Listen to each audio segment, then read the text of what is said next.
Hi. Hormuz జలసంధి ప్రపంచ చమురు రవాణాకు అత్యంత కీలకమైన మార్గం. 6 నెలలుగా అక్కడ యుద్ధ వాతావరణం నెలకొనడంతో జలసంధి దాదాపుగా మూసుకుపోయింది. ఈ పరిణామం ప్రపంచ దేశాలను తీవ్రంగా కలవరపెడుతోంది. ముఖ్యంగా భారత్ లాంటి దేశాలకు ఇది కత్తి మీద సాములా మారింది. ఇంధన కొరతను తట్టుకునేంత భారీ చమురు నిల్వలు మన దగ్గర లేవు. ప్రత్యామ్నాయ మార్గాల ద్వారా ఈ ముప్పు నుంచి తప్పించుకునేందుకు శతవిధాలా ప్రయత్నిస్తున్నా అవి ఎప్పటికి కొలిక్కి వస్తాయో తెలియడం లేదు.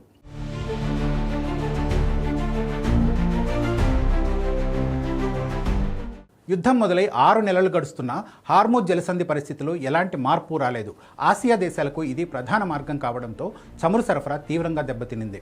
ఇరాన్, ఒమన్ దేశాలు తమ పాత విభేదాలను పక్కన పెట్టి ఈ మార్గాన్ని తెరిచేందుకు ప్రయత్నిస్తున్నాయి. కానీ వాషింగ్టన్ మాత్రం ఇరాన్కు ఎట్టి పరిస్థితుల్లోనూ పట్టు దొరకకూడదని, టోల్ వసూలు చేసే అవకాశం ఇవ్వకూడదని పట్టుబడుతోంది. ఈ పరిణామాలతో రోజుకు 15 మిలియన్ బ్యారెల్స్ సరఫరా అయ్యే ఈ మార్గంలో ఇప్పుడు 0.25 మిలియన్లకు మించి రవాణా సాగడం లేదు. హౌతీ దాడులతో పాటు ఇరాన్ దాడుల భయంతో రవాణా పూర్తిగా స్తంభించిపోయింది. ఈ పరిస్థితులతో భారత్కు భవిష్యత్తుపై ఆందోళన మొదలైంది. ఇతర దేశాలతో పోలిస్తే మన దగ్గర ఇంధన నిల్వ సామర్థ్యం చాలా పరిమితంగా ఉండడమే దీనికి ప్రధాన కారణం. భారత్ వద్ద ఉన్న అత్యవసర వ్యూహాత్మక చమురు నిల్వలు కేవలం 9 రోజులకు మాత్రమే సరిపోతాయి. రిఫైనరీల వద్ద ఉన్న కమర్షియల్ నిల్వలను కలుపుకున్న మహా అయితే నెల రోజుల వరకు నెట్టుకురావచ్చు. అందుకే భారత్ ప్రత్యామ్నాయాలపై తీవ్రంగా దృష్టి పెట్టింది. రష్యా క్రూడాయిల్తో పాటు అమెరికా ఎల్పీజీపై భారీగా ఆధారపడుతోంది. ఈ క్రమంలో ఇరాన్, ఒమన్, యుఏఈలతో సత్సంబంధాలు కొనసాగిస్తూనే అమెరికాకు ఆగ్రహం రాకుండా భారత్ చాలా జాగ్రత్తగా బ్యాలెన్స్ చేస్తోంది. సాధారణ రోజుల్లో భారీ నౌకల రాకపోకలతో హార్ముజ్ మార్గం చాలా బిజీగా ఉంటుంది. సంక్షోభం తర్వాత ఆ దృశ్యం పూర్తిగా మారిపోయి నిశ్శబ్దం అలుముకుంది. 1000 నౌకలు ప్రయాణించాల్సి ఉండగా యుద్ధం మొదలైనప్పటి నుంచి కేవలం 63 కార్గో నౌకలు మాత్రమే భారత్ వైపు వచ్చాయి. సౌదీ అరేబియా, యుఏఈలు ప్రత్యామ్నాయ భూమార్గాలను అన్వేషిస్తున్నా అవి క్రూడ్ ఆయిల్కు మాత్రమే పనికొస్తున్నాయి.